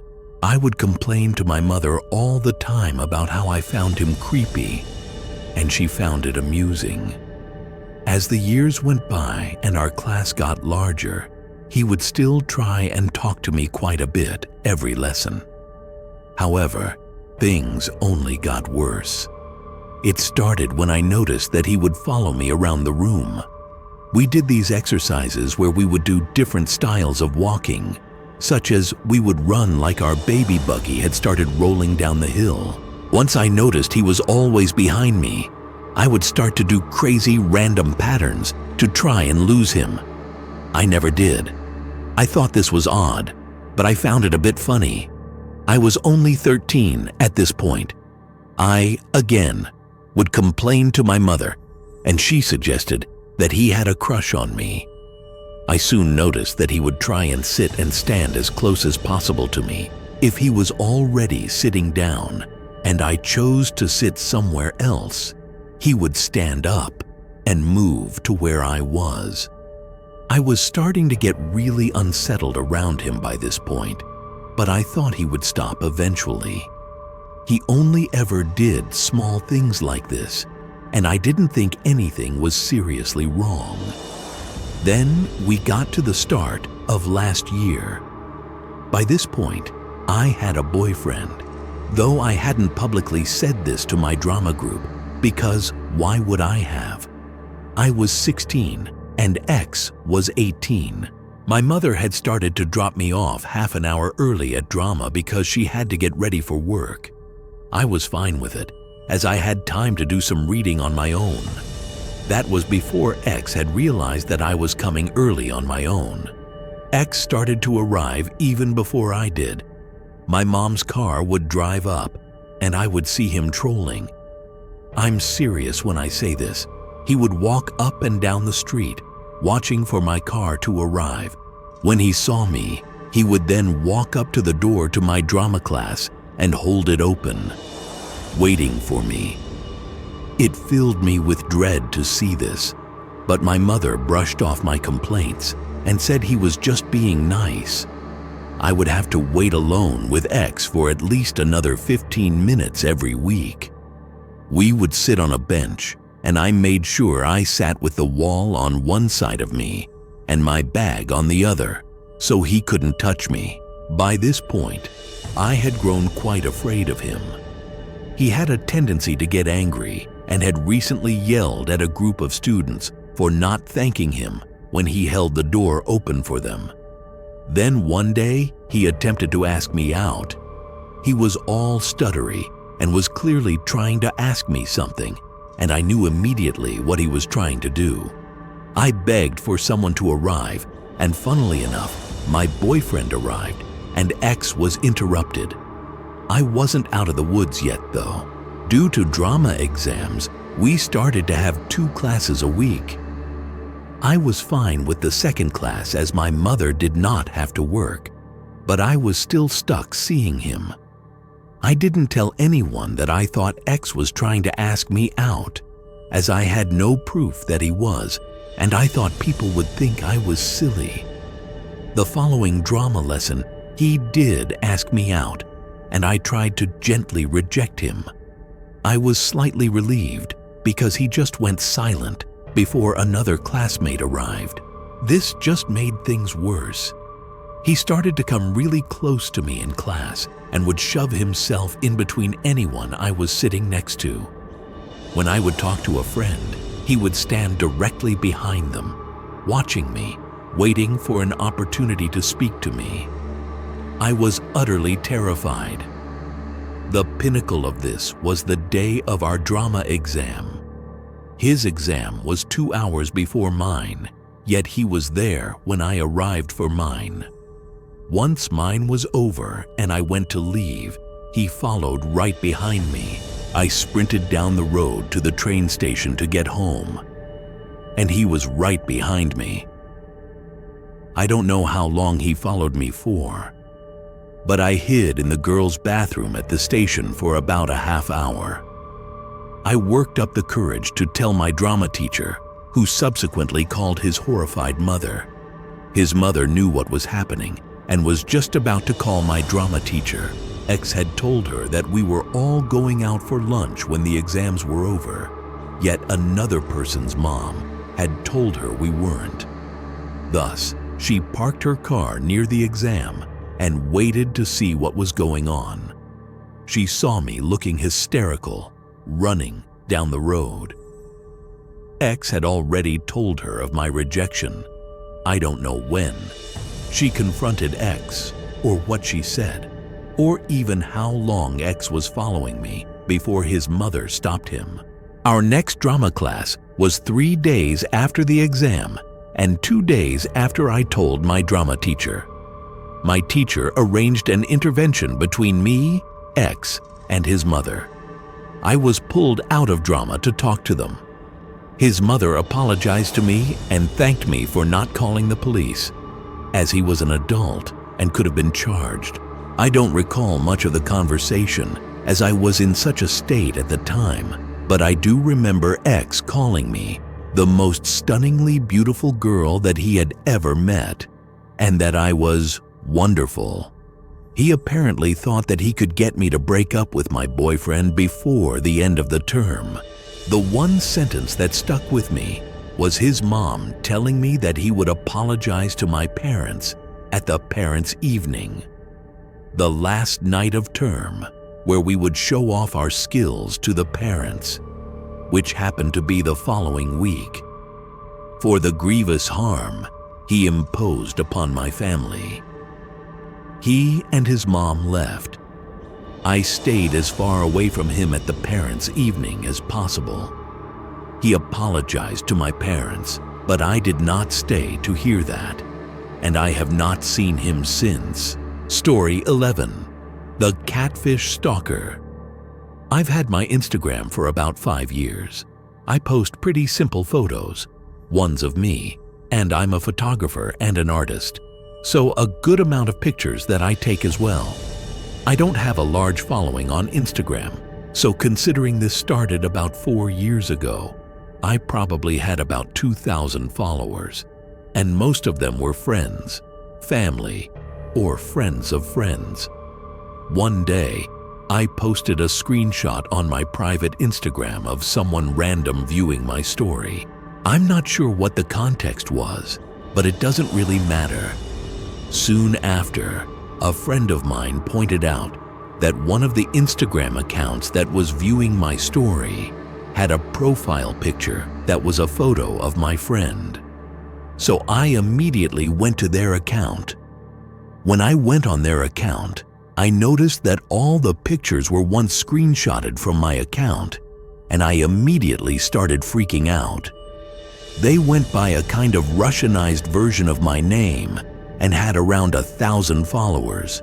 I was totally baffled. This account didn't last that long and was receiving probably more activity than my own account was. I was confused, but I also knew that that was what happened when you have a public Instagram, and some catfish isn't going to ruin my life. So I reported the account and moved on. Soon after, I started getting messages from random Instagram accounts that all seemed to be coming from Russia. They would send me messages and screenshots of different accounts. They also seemed to be Russian, of people pretending to be me. I started to panic more, as I knew that not only was it not just one person, but then many people knew about it and genuinely thought that I was a completely different person than I was. I kept reporting these accounts, and they would mysteriously delete and then show up under new names. But at this point, my Instagram account was blocked by pretty much all of my catfish accounts. I logged into my friend's Instagram and noticed tagged photos of this catfish of me, drawings, many drawings, people drawing me who they totally thought was some random Russian girl. There was a Twitter account, a YouTube account, a VK, a Russian-based social media account, a Facebook account, all under this fake name and using photos of me. I finally got a lot of the accounts deleted and felt relieved. Then, probably about 6 months later, I got another message on Instagram from some other random Russian account sending me to yet another fake profile pretending to be me. The first thing that stuck out to me was the fact that they had a photo of my mom and I from when I was a baby. A photo that was only available on my mom's Facebook, which is not public. I panicked, reported the account, and told all my friends to do the same. Then I got curious and started wondering who these people were that were finding and sending these accounts. I went deep back into my Instagram DMs and found that those accounts were now also catfishes of me. I don't know what part of me thought that it would be a good idea to message them, but I did. I ended up having a very odd conversation with them where they told me that they used photos of me because I looked like them and they were self-conscious. They even said that they show their family photos of me and pretend it's them. One day, I tried to log into my Instagram and it said that someone in Russia had made numerous attempts to change my password. It was insane. Basically, I'll save the time and effort and say that this went on for another 3 years, happening randomly about every 6 months. Finally, there was one account made using my own name. I was so furious and had completely given up. A few of my friends messaged them and told them to delete their account. They DM'd me and apologized in broken English, and then decided that they were going to turn the account into a fan page. Again, weird. I even got to a point where I was considering calling up the producers of Catfish or something, literally anything. The fan page was running for probably 3 months, but it seems to me that they have deleted it. I still get weird messages from Russian accounts that seem too similar to the others, but I don't feel as freaked out by it. This whole situation sucks because I was never directly threatened or put in a situation in which I felt like my life was in serious danger, so I couldn't go to the police. But there were definitely times when I felt like I was being watched too closely for someone who was not famous or anything near it. Not really sure how to end this because it probably never will end. But I have a Russian catfish stalker. Story 12. The Retirement Building Haunting. I used to live in a 55-plus retirement building, pretty much the last place people go to live before they die. Although it's a 55-plus, the average age of the residents was over 70. To begin, I want to mention that I have had paranormal or just plain not normal experiences since I was a small child. I moved into the apartment building back in 2010 with my dog Precious. I moved out in 2016. I live in New England, and these buildings used to be old mill buildings. Mine was from the 1800s and was a smaller building with about 28 apartments. There was a basement level with a laundry room and other apartments, the first floor, second floor, and third floor. I lived on the second floor, so I was high up. I lived in an end unit, which was nice. I had 2 adjoining neighbors. One shared a living room wall, and one shared the perpendicular kitchen and bathroom wall. My living room wall that was shared with a very nice man was made of brick, so there were no privacy concerns. The lady on the other side was just simply never home. That was very nice. The original lady downstairs below me was very elderly. Her adult sons would come over and check on her and take care of her. One day, I was using my blender, making a smoothie, when there was a very loud bang on the floor, so hard that I could feel it right under my foot. It was like someone banged a broomstick very hard on the ceiling downstairs. I was taken aback. Was the blender making that much noise? The bang was directly under my feet. This became relevant later. One day, a few months after that, around 5:30 a.m., I hear a loud bang and a rumble that woke me up. I knew immediately that this elderly lady had fallen, so I called the police. It took them about 10 minutes to get into the apartment, and sure enough, she was on the floor next to her bed. 2 days later, I ran into her sons in the hallway and learned that the lady had a stroke and died that day. I also found out that she had been restricted to a wheelchair and was very frail. I mentioned the smoothie incident and apologized for making so much noise, assuming that one of her sons was banging on the ceiling. They had no idea what I was talking about. It definitely wasn't the lady, so I don't know who was banging on the ceiling. The next lady who moved in downstairs also had a dog, so I saw her in passing outside and made small talk with her, which actually turned out to be us talking to each other's dogs instead of each other. She was nice enough. Then there was the upstairs neighbor. Sigh. The floors creaked in the apartment very much so. I had to get used to that, but for the first 2 years, it was always just your average occasional walking around, completely easy to get used to and ignore. It took a long time for me to meet the lady upstairs, Mary, maybe about 6 months after I moved in. I was standing outside by the front door with Precious, and Mary comes walking out of the door. Immediately, I knew it was her because I didn't recognize her as someone I had met already, as I had pretty much met everyone just from being out and about walking Precious. She was slightly hunched and was maybe 85 pounds soaking wet. Thin. She had wiry, curly hair and was very wrinkled. So I smiled and introduced myself, and we chatted a little. I asked her how long she had been living there. 20 years, she said. I'm doing the math in my head.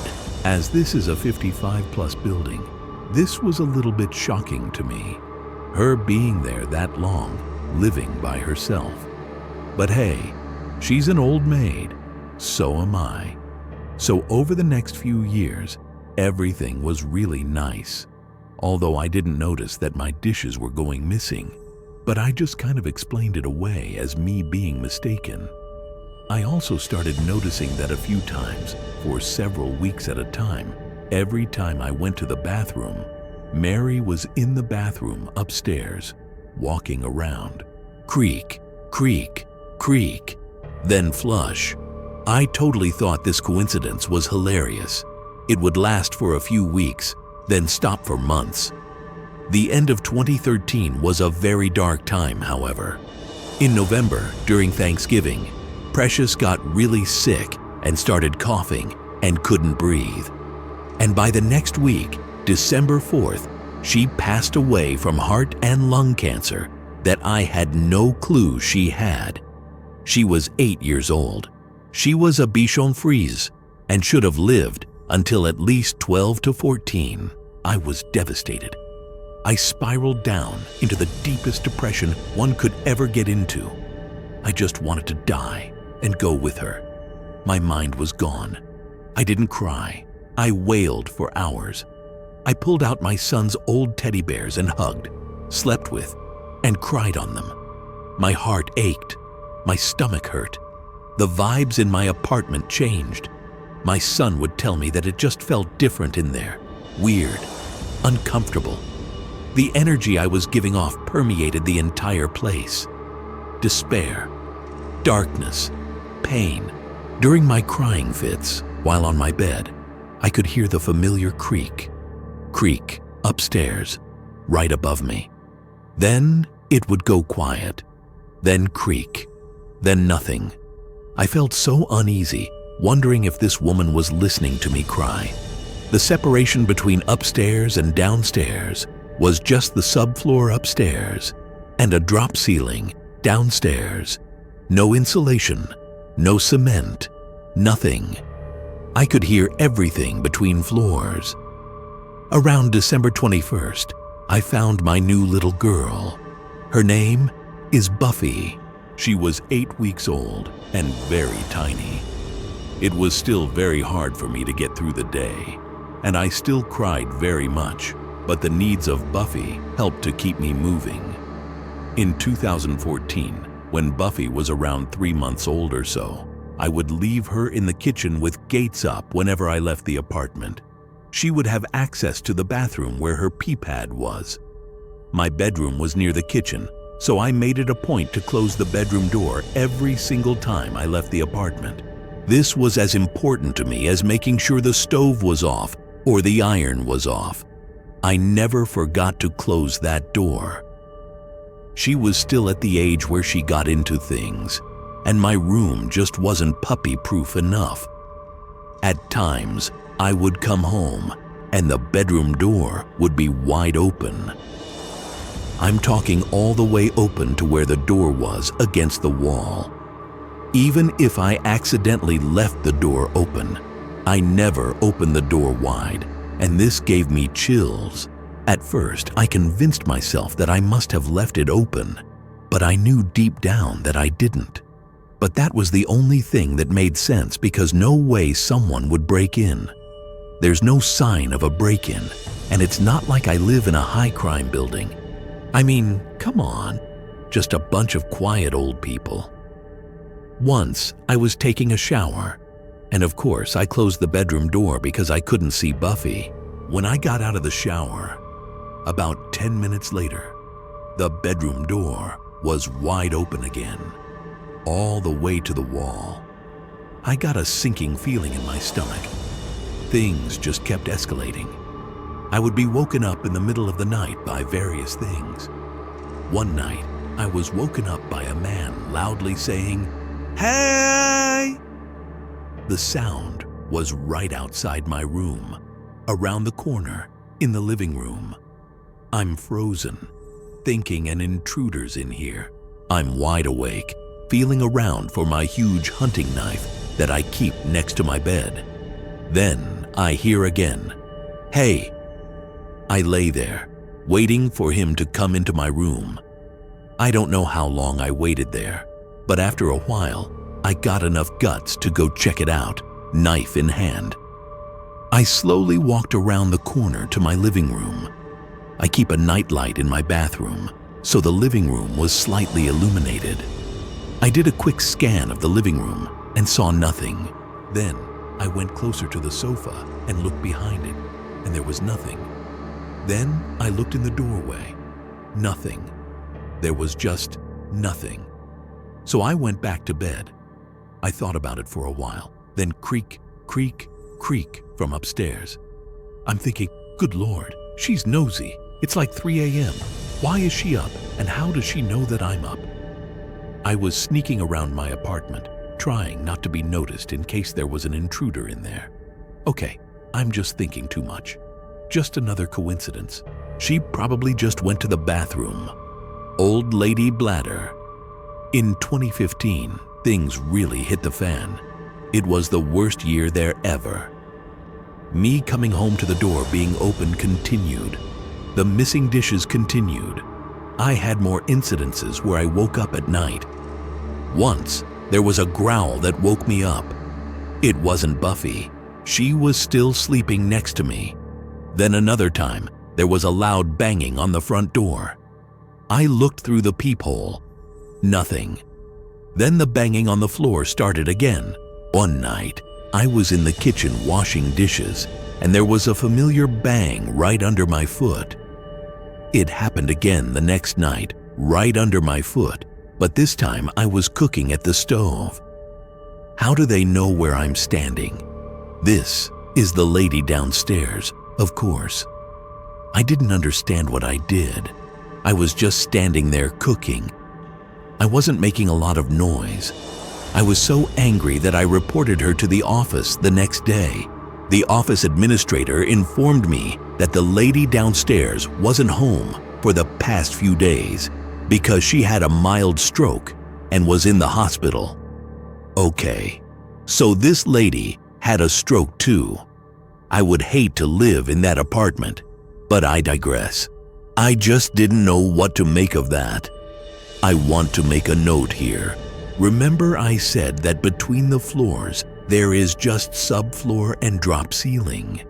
Well, how would someone bang on the ceiling if they have a drop ceiling? Well, okay, I guess they could go through the trouble of moving the ceiling tile, bang on the subfloor, and put the ceiling tile back. But I just can't see an old lady doing this if she were home. And remember, the previous lady was restricted to a wheelchair. Then, the knocking on the wall started.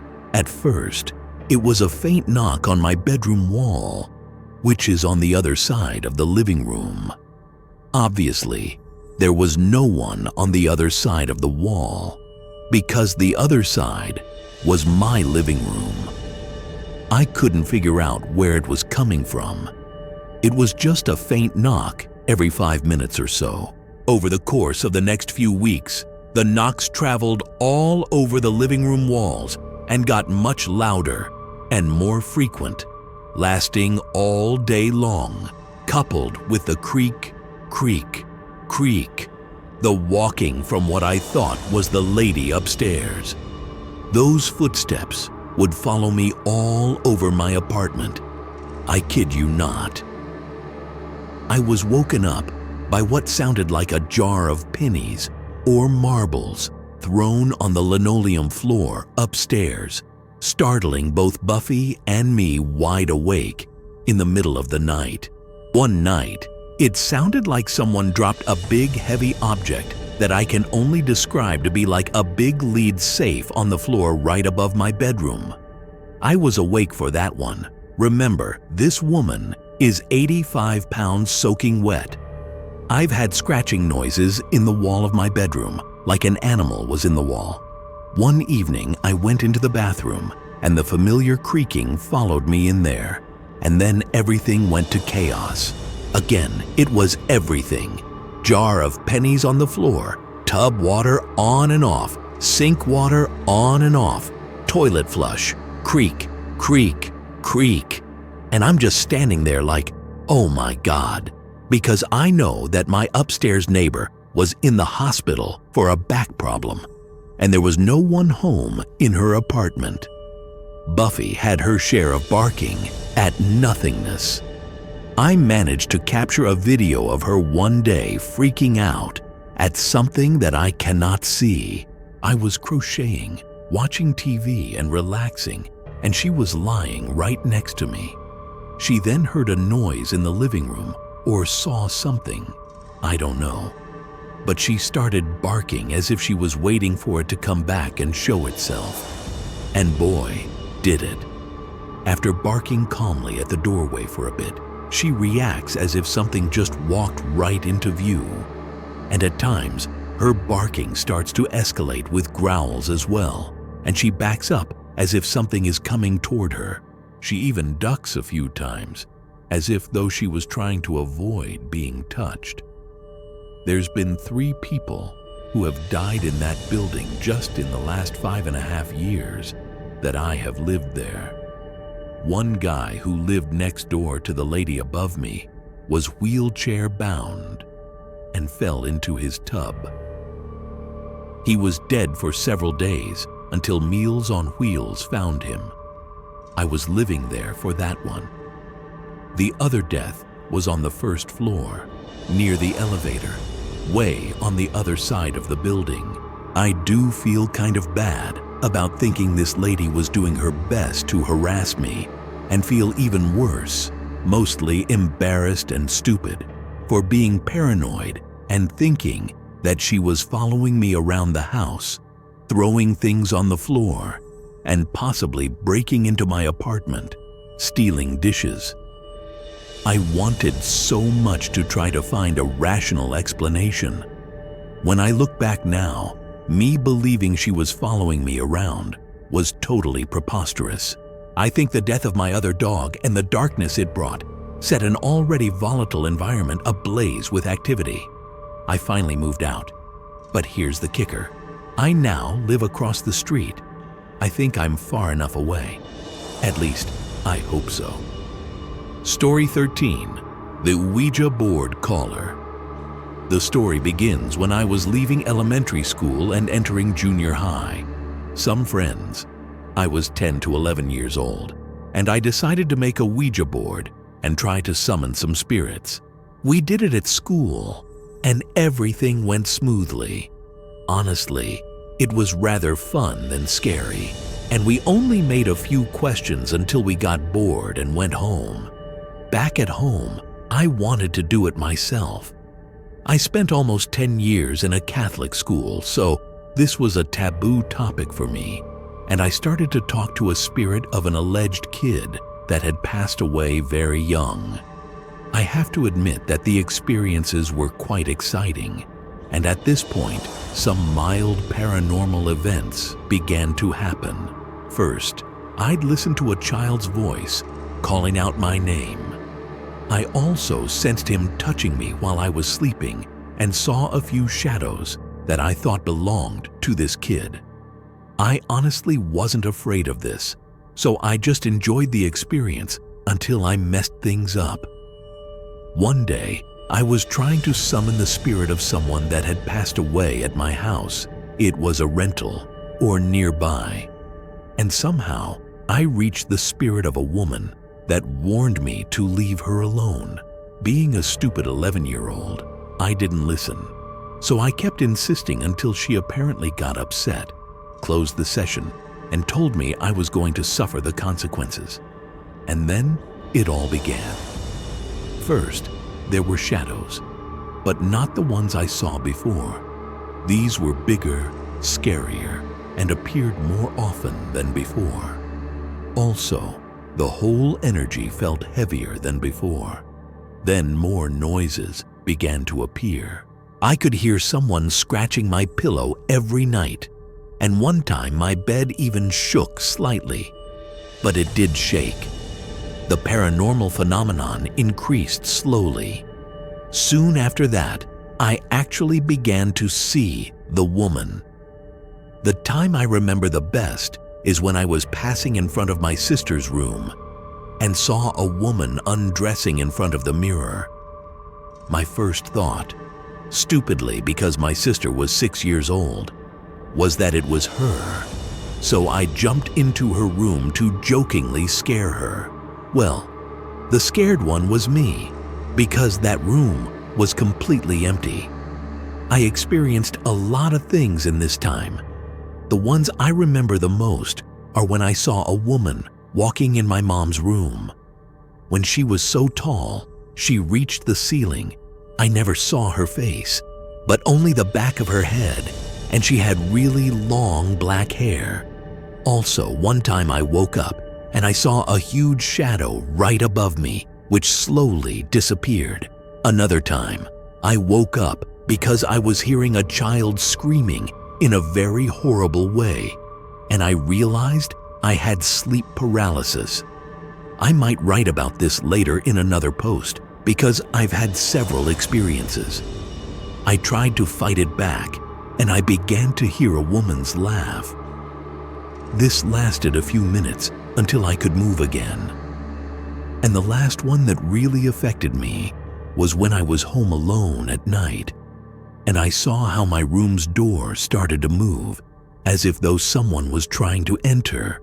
Also, the knob was moving back and forth. This happened a lot and only stopped when my mom came back. It was quite frustrating because no one believed me, and at first only happened to me. But after a while, the maids told me that they also saw the woman, and they actually did it without me having to tell them first. And my mom had to admit something was going on when she saw the TV cord rise, as if though someone was pulling it and then get disconnected. This eventually stopped after a while. I wasn't afraid anymore, so I think maybe it found it boring. And the less afraid I was, the events became rarer and rarer until I moved to another city, and then everything stopped for good. The moral of this fable is, never, ever try to summon spirits with a Ouija board, or by any means at all. Story 14. The Monster in the Jacket. The main incident that occurred was also witnessed by my boyfriend. It happened in our child's room. For context, our 4-year-old son's room is located directly across the hall from our room, and we can see it from our bed. In my son's room, there's some jackets hanging up on some hooks on the back of his door. This is a detail that comes up later in the story. We've lived in this house for about 3 years and never had something like this happen before. So we're sitting in bed on our phones, getting ready to go to sleep, when we both hear our son jump out of bed and run across his room to the door. His door is like halfway shut, so I can't see into the room. But as I looked up, I saw the door move, like he bumped into it. My boyfriend jumps up to go put our son back to bed. After a minute or so, my boyfriend comes back out of the room looking kind of freaked out and whispers, "He's fast asleep." He didn't get out of bed. I climbed out of bed, thinking my son is just pretending to be asleep or something, and walk in to see him definitely asleep, breathing slow under the covers, how we tucked him in earlier. My boyfriend and I are both kind of like, "What?" to each other, wondering what just happened. we sort of just settle back into bed when something that makes this so much weirder happens. Maybe a half hour later, my son wakes up whimpering and we get up to go check on him. He's pointing at the door where the jackets are hanging and says, "There's a monster playing with my jacket." I flip on the light and look around. I can't see anything. My first thought was maybe some sort of animal got into our house, and that's what we heard and what he just saw. So I look around the room, trying to see if there's a mouse or something. Our house is already small and clean, so there's not many places for an animal to hide, and I can't find anything. Plus, my son kept insisting the monster was still behind the door, playing with his jacket.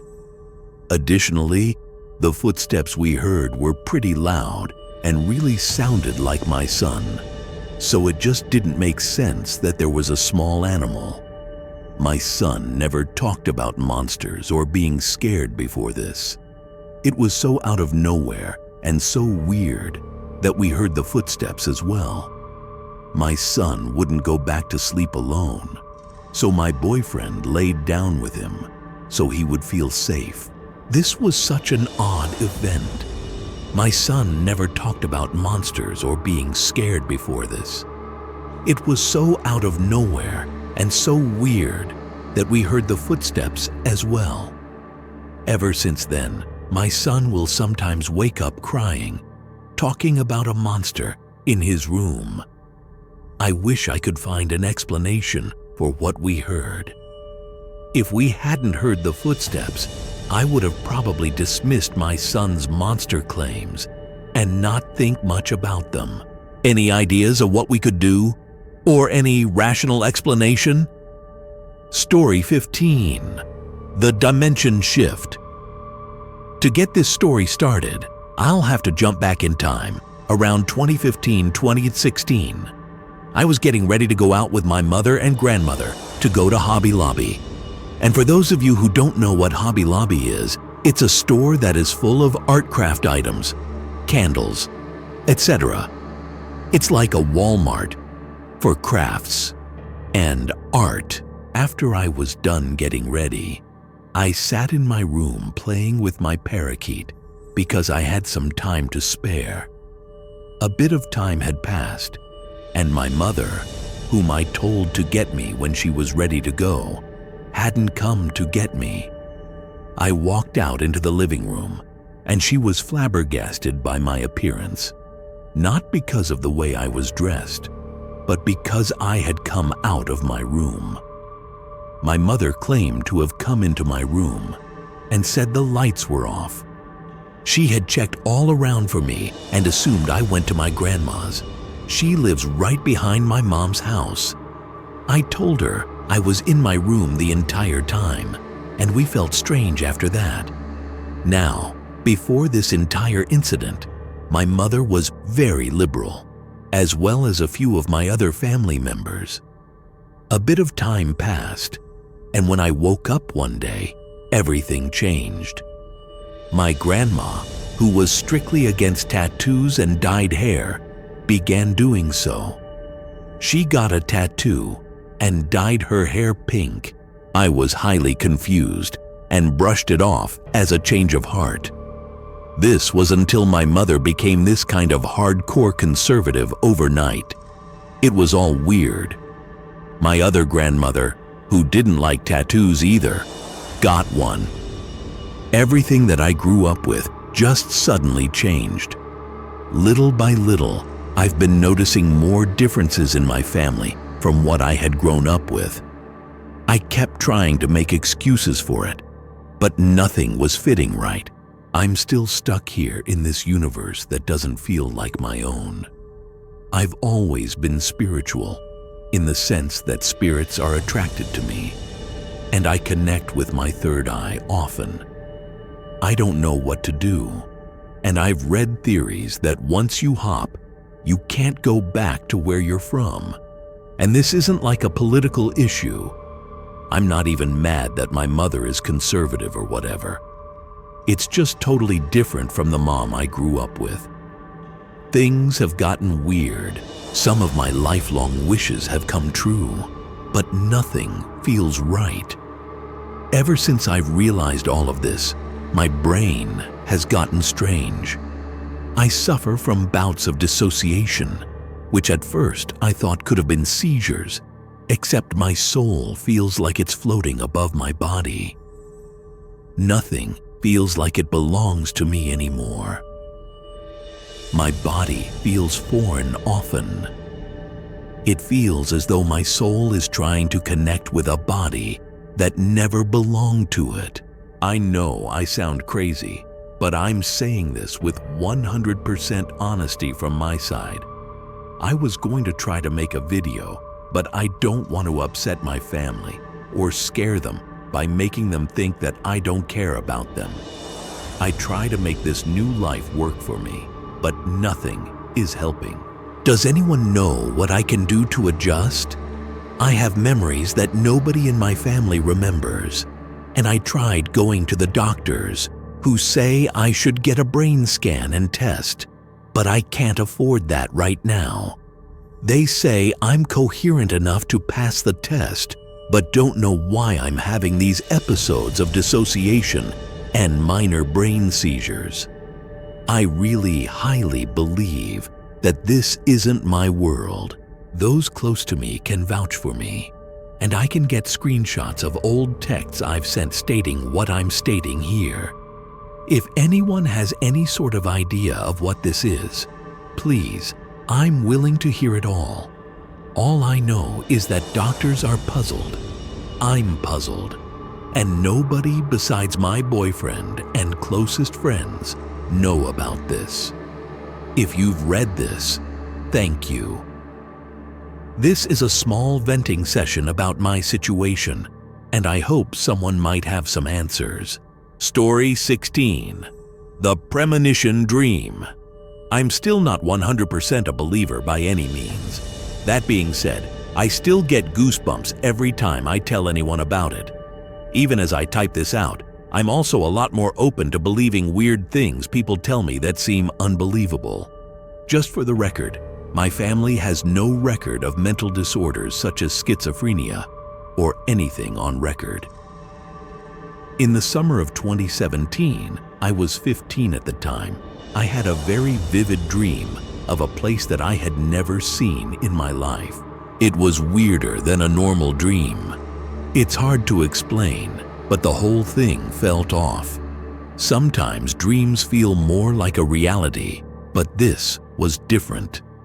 About a week after the dream, I went on a missions trip to Texas. Throughout the week, I would get a sense of déjà vu at different places I went. It was the strongest sense of déjà vu I'd ever gotten before. It's kind of hard to explain, but it was like déjà vu that you could feel down to your core, if that makes any sense.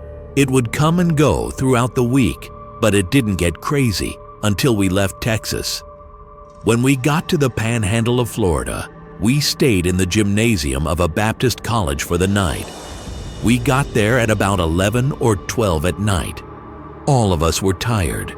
The déjà vu didn't kick in right away, but I was in awe that I had seen this place before too. I kept it to myself because it was weird, and I didn't want to get questioned about it. As I was taking a shower in the locker rooms of the gym, I had realized that I had showered there before with the same Sharpie tattoos on my arms. A girl drew Sharpie tattoos on my arms the prior night, and I hadn't showered since then. After that, I brushed my teeth and went to go to sleep on the gym floor in my sleeping bag.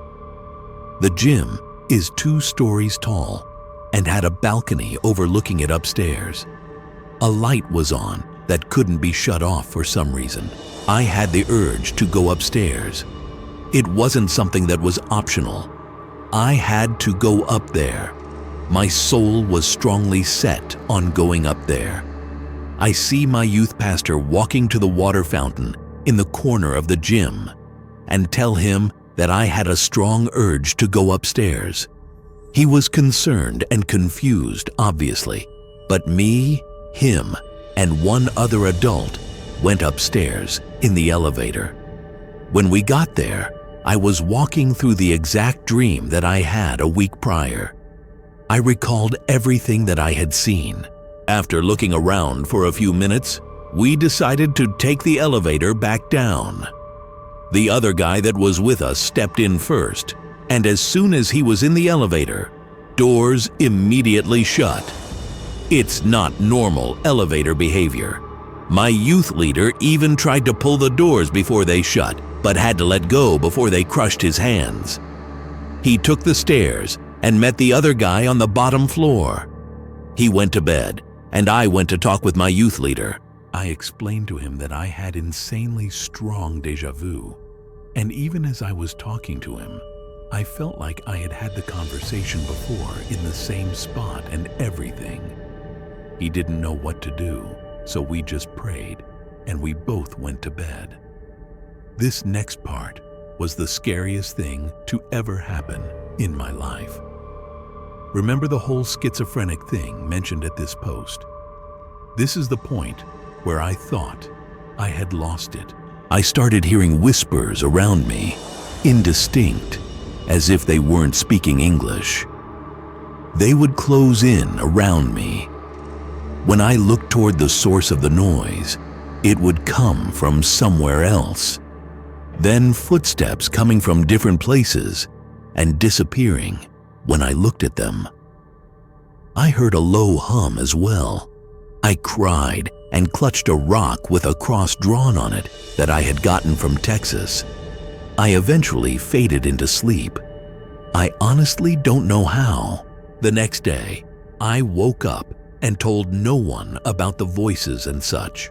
When I left, I recognized the buildings of the college campus vividly, just like at the end of my dream 2 weeks prior. Since then, I've had periodic dreams like this. No voices or anything like that. Usually when I get them, I'm doing something out of the ordinary. For example, going to a football or hockey game, nice restaurants, drinking or smoking, etc. Last week, I had a premonition actualize almost every day. My theory on why I've had this happen: I'm connected to a spirit or some supernatural force. Over the summer, I was screwing around, listening to satanic hymns, lying in bed with my eyes closed. I felt like I was floating and had goosebumps and chills. Scary stuff. It was also around the time I had the original premonition. I've had many premonitions, so I've lost count. I'm keeping them to myself, so this post isn't too long. But if people are interested, I'll do a follow-up post or answer any questions that people have. Let me know what you think could be the cause of this, and if you've had something similar happen, or if you have any questions. I really want to know if I'm alone or not with experiencing stuff like this. Story 17. The Apartment Presence. So I recently moved to Charlotte after the passing of my father in August in Charleston.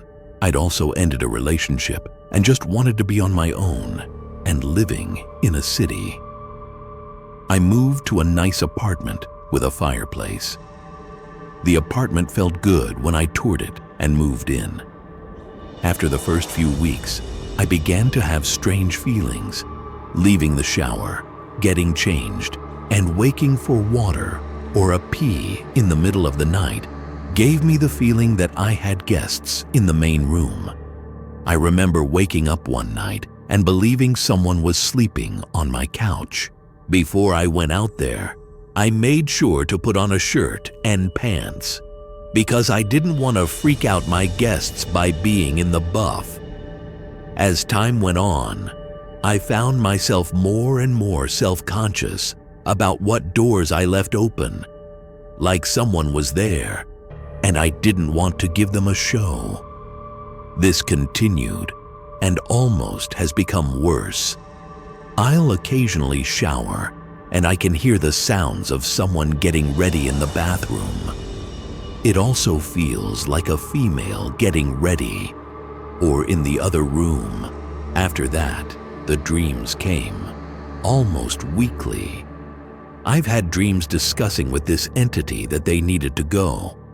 Now, I sleep through anything, so what I found weird was after these dreams, I would spring awake and feel like someone was in the room with me or the entry to the room.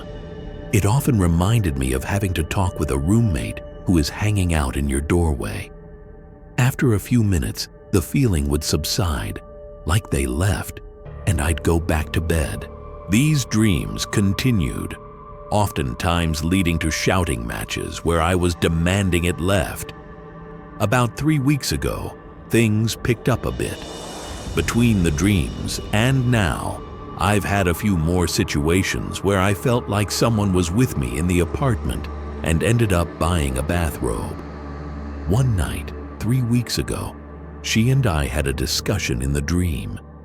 It was a positive dream, but she wouldn't tell me what she wanted. I snapped awake and felt like someone was close, like near the bed close. After a minute of contemplating my options, I spoke out loud that I was leaving. I heard a sigh in my ear, like someone was next to my bed. I was terrified. I threw the bathrobe on and drove around for about an hour. I decided I wouldn't acknowledge her or it and just go on with my life. 2 days later, I saw her. I was cleaning the house and doing laundry. My laundry room is a closet off the kitchen. I was in the laundry room in my boxers, socks, and a tee, sorting laundry. At the time, I got the feeling that someone had just come in the front door. Milliseconds later, I looked at the other side of the kitchen and saw a woman standing there. I screamed crazy loud and she was gone. She wasn't in any crazy old clothes from the Victorian era. Actually, she looked like she was wearing a blue and white 80s shirt and some jeans. I'm mad that I panicked because I couldn't see her face before she was gone. I was mad, so I started addressing her. First, I would tell her I needed to sleep tonight and to leave me alone.